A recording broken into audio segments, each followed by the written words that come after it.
Hello guys, we are back with our next series. We are going to start the second unit of computer graphics, guys. So the first topic in that is discussing about input devices, guys. So the input device has just divided the whole topic into two lectures, guys. So in this lecture we'll be just going through the introduction and types. So basically the input devices are nothing but the devices through which you give input to our system, right?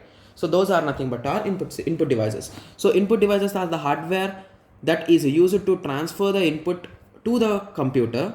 The data can be in the form of text, graphics, sound. So these are the two primary types, guys. So one is pointing device, another is keyboard device. So pointing device, so it points to a particular location, from the name we can say. Whereas keyboard device, so it gives or it passes some particular keys. Fine. Okay. Point device. So a point device is any input device that allows a user to control the pointer on the screen.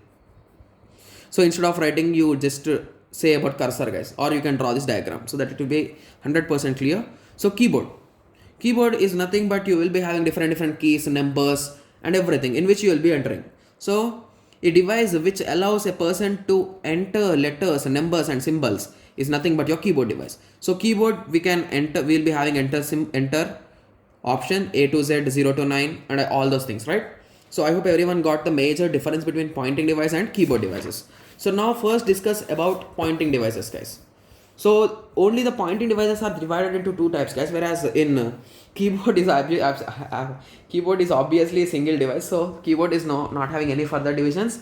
So the pointer devices are furtherly divided into two types, guys. The first type will be the relative position device and the second type will be the absolute position device. So in one word, if you ask me to say the difference, relative means if you take a computer and if you are connecting a mouse to it, initially if the mouse is in this position, you need to move the mouse to move it to this position, right? So you need to do some physical activity, that is nothing but relative positioning devices. Whereas absolute means, so let us take your phone as an example. So initially you touched here. So in developer options, you will be having a chance to unlock the dot, guys. So wherever you touch, it will be getting highlighted. So if you touch here, after that you can touch directly here, right? So there is no need to move this dot to there and to touch that.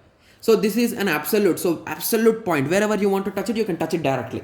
So that is the main important difference that you should know about these two differences, guys.